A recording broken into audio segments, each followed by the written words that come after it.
புரிஞ்சுக்க. இந்த உலகத்துல எதுவுமே உன் திட்டப்படி போகாது.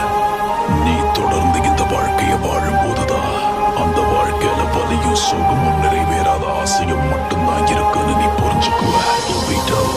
இங்க பாரு, இந்த உலகத்துல நீ எங்கெல்லாம் வெளிச்சத்தை பார்க்கறியோ அதே இடத்துல இருட்டுன்னு ஒண்ணும் இருக்கு.